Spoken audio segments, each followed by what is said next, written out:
ये और सुनाना हो तो सुना दो। नहीं हम नहीं सुना, तू मोर सब जगह काट दो, जाते जहाँ जाता हूँ फंसे ले मिलत है। ऐसा है जी गुरुजी, तुम्हारी बातें सुनकर के हंसी तो आती है, पर हंसी में सत्यता नहीं होती, हंसी झूठी होती है। इसलिए झूठ का प्रयोग मत करना, क्योंकि झूठ को हम सबसे बड़ा पाप मानते हैं। नहीं नहीं, असत्य सम पातक पुण्या, गिर सम होई की कोटि पुण्या।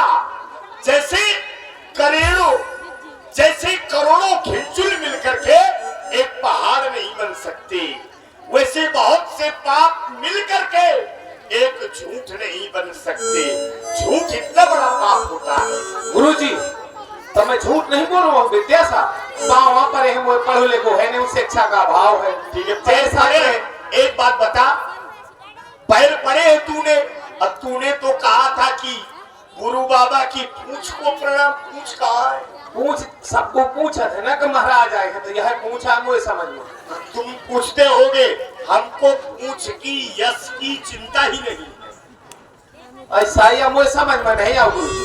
पूंछ माने अपने यश की चिंता करना कि हमारा यश फैल रहा है कि नहीं है। गुरुजी को पूछते नहीं हो, वो याद ज्ञान नहीं है, ज्ञान नहीं तो निकल कहीं का अज्ञान, निकल जाओ। जनक बहोरी आए शिरनावा, आए शिरनावा।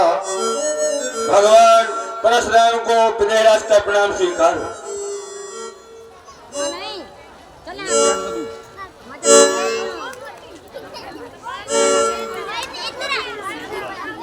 सिया बोलाई प्रणाम कराया। दासियों, भार्गव जी को हमारी पुत्री सीता को लाओ और प्रणाम करा जाओ।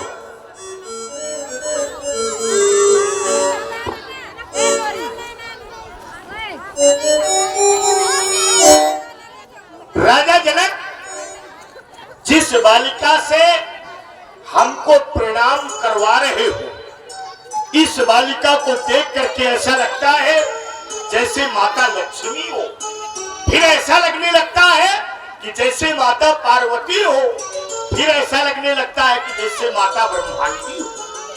ये इतनी अद्वितीय सुंदर बालिका कौन है राजन?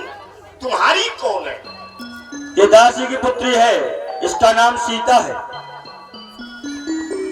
अच्छा अच्छा, ठीक। तुम्हारी पुत्री के लिए आशीर्वाद है।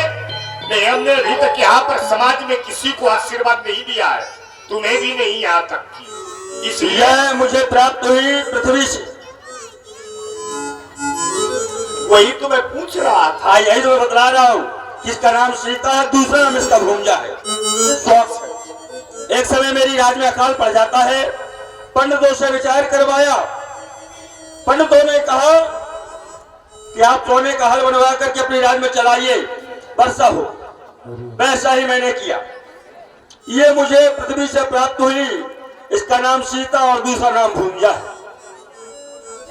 राजा जनक, वैसे तो सब राजा कहने के भूपाल है, पर असली भूपाल तो तुम हो। क्यों?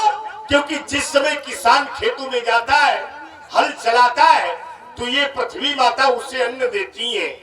पर जिस समय आप हल चलाने के लिए अपनी महारानी सुनैना के साथ में गए, तो उस समय बालिका का प्रादुर्भाव, बालिका ने जन्म लिया। तुम्हारी इस अद्वितीय श्रेष्ठ बालिका को आशीर्वाद तथा साथ में तुम्हारी भी प्रशंसा। योगियों में सर्वश्रेष्ठ योगी राजा जनक। राजा जनक जो गृहस्थ में तो रहते, पर इनका ध्यान सदैव ईश्वर और ईश्वर के चरणों में स्थित रहता है। बाहर से जो व्यवहार करते हैं, उस व्यवहार में इनका ध्यान नहीं है, बल्कि ईश्वर और ईश्वर के चरणों में ध्यान रहता है। ऐसे महान योगी और बालिका के लिए आशीर्वाद।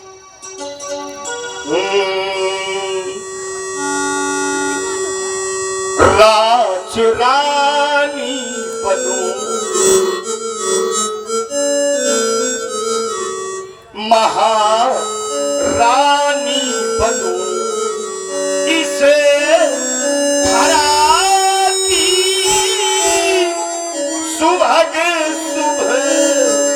कहानी बनो, राज रानी बनो। जाओ, अखंड कल्याण हो, सौभाग्यवती हो। आशीष दीन सखी हर्षानी, निज समाज ले गई सयानी। विश्वामित्र मिले पुनि आई, मिले पुनि आई। विश्वामित्र मिले पुनि आई।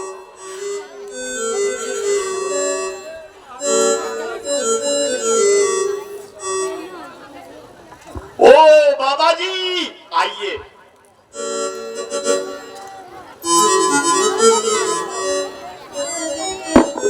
बाबा जी बहुत दिनों के पश्चात यही तो हमसे मिल रहे हैं। यही तो मैं सोच रहा हूँ। पर देखिए, एक नियम है हाँ, कि बड़े से मिलने के लिए छोटे को जाना चाहिए।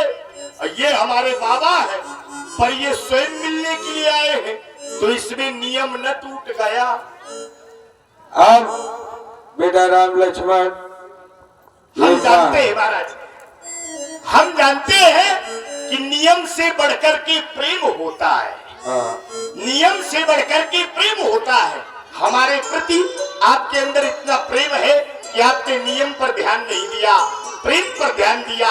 और नियम से, संयम से भगवान इतनी प्रसन्न नहीं होते जितनी जल्दी प्रेम से प्रसन्न होते हैं। नियम संयम के बस में ईश्वर नहीं है, बल्कि प्रेम के बस में है। इसलिए प्रेम बड़ा है, हृदय से लग जाए। अरे वाह, बहुत सुंदर विचार। बेटा राम लक्ष्मण, ये महर्षि परशुराम जी हैं, तुम दोनों भाई इन्हें प्रणाम करो। पद सरोज मेले दो भाई, कौशिक कुंवर रावरो कौन, कौशिक कुंवर सावरो कौन। देख रहे हैं, इतने अद्वितीय सुंदर राजकुमार आज तक हमने अपने संपूर्ण जीवन में इतनी सुंदरता का कभी दर्शन नहीं किया। जानने की जिज्ञासा उत्पन्न होती है।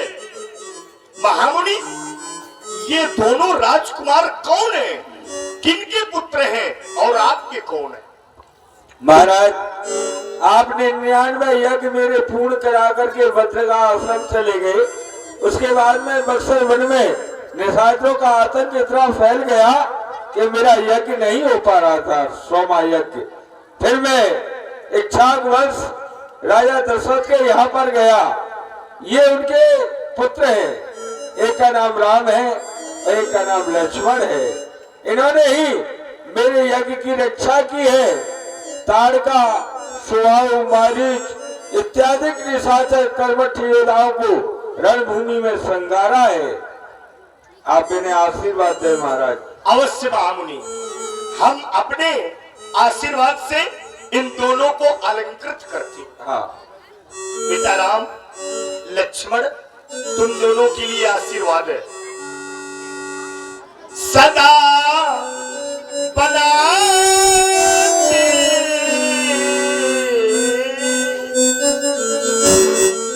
बिगड़े काम, एक है लक्ष्मण एक है राम।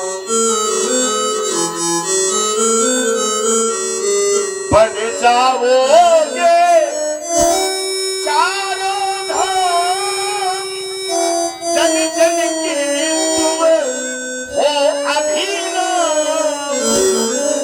सदा बनाते बिगड़े काम, एक है लक्ष्मण एक है राम। राम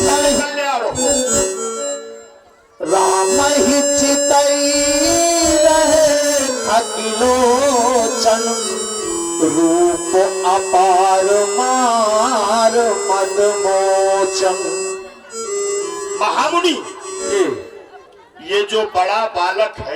हाँ इसको हम देखते देखते थक जाते, पर इतना सुंदर है कि क्या कहें।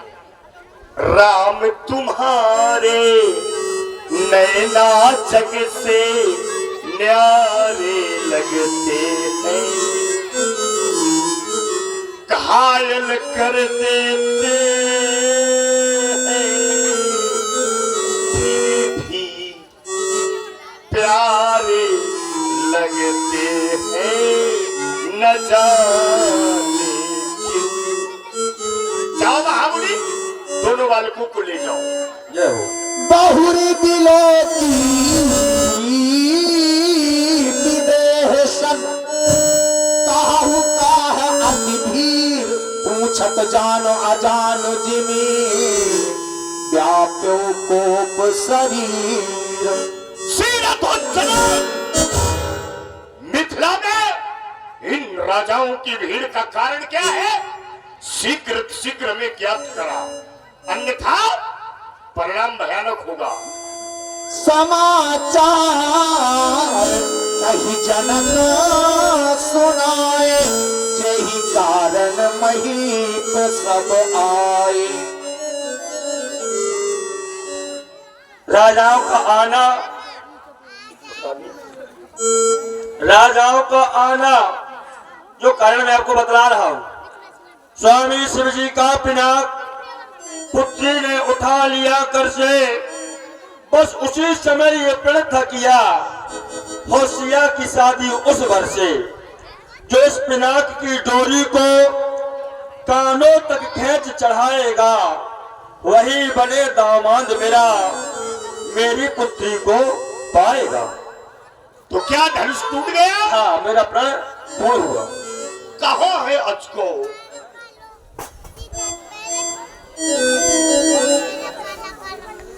सोना तो बचल फिर आनंद निहारे, देखे चाप खंड महिदारे। और हो गया पिनाक का विनाश। कभी कैलाश जाऊंगा, माता पार्वती पूछेंगी कि परशुराम पिनाक को देखा है मिथिला में? क्या उत्तर दूंगा कि 2 भागों में विभक्त कर दिया है किसी ने। अब भोले बाबा तो मात्र नशे में ही ध्यान देते रहते हैं और उन्हें कुछ ध्यान ही नहीं है। भोले बाबा तुम भंग पीते रहे,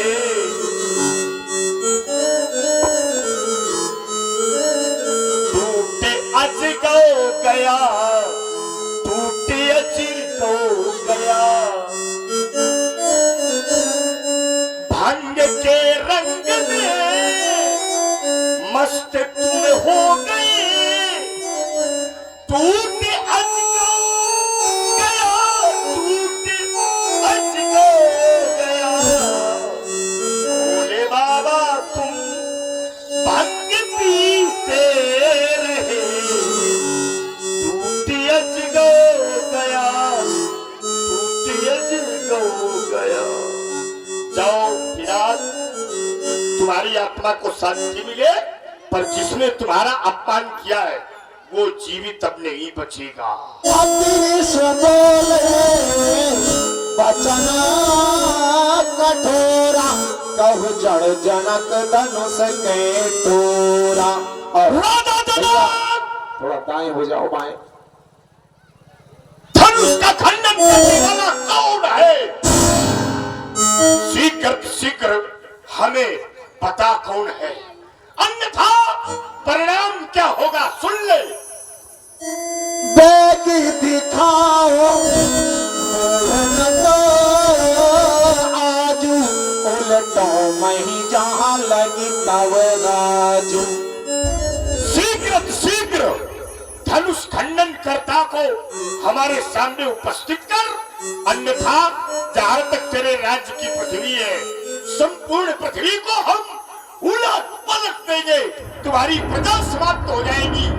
प्रजा के मरने के कारण तुम्हें पाप लगेगा तो घोर नरक में जाएगा। पता? शांत हो गया? अति डर उतर दे तुम रपनाही, कुटिल भूप हर से मन माही। और जिस समय महाराज जनक की वाणी मूक हो गई तो राम जी ने देखा सब है दिलों के लोग सब जान जान की भी, हृदय न हर्ष विषाद कछु बोले श्री रघुवीर।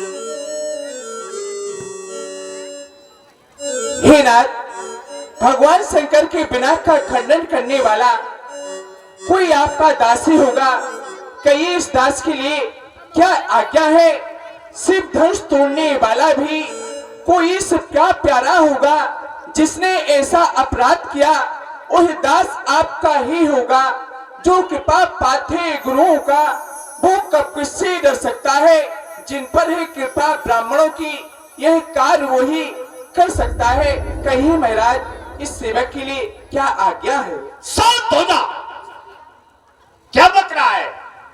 कहता है जिसने धनुष को तोड़ा है। और हमारे बीच उपस्थित श्री जमुना प्रसाद जी, पूर्व सरपंच पंचम नगर, इनके द्वारा 51 पुष्प मुद्राएं प्रस्तुत संवाद पर भेंट की गई। बहुत बहुत धन्यवाद।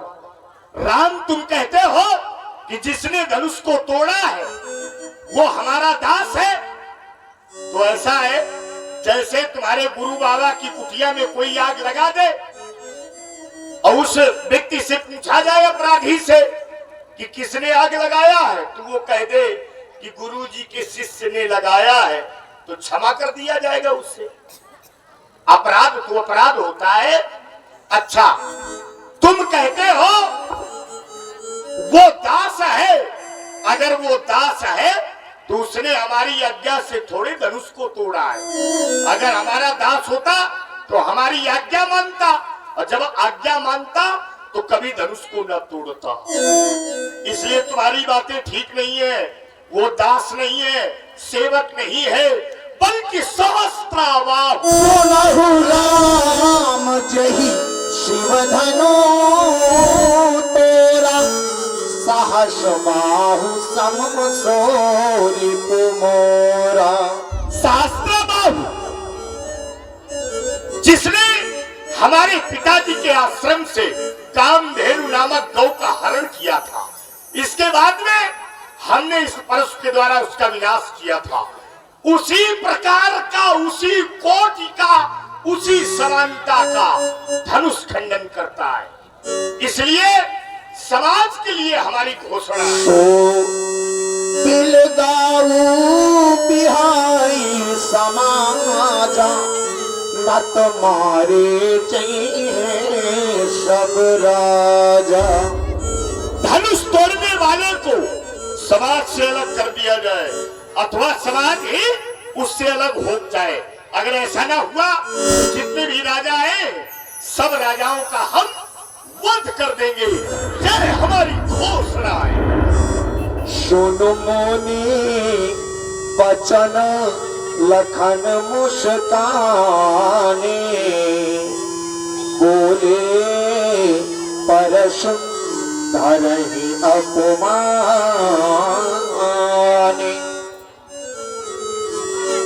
सुना आप लोगों ने स्वामी श्री परशुराम जी की वाणी, जो किसी भी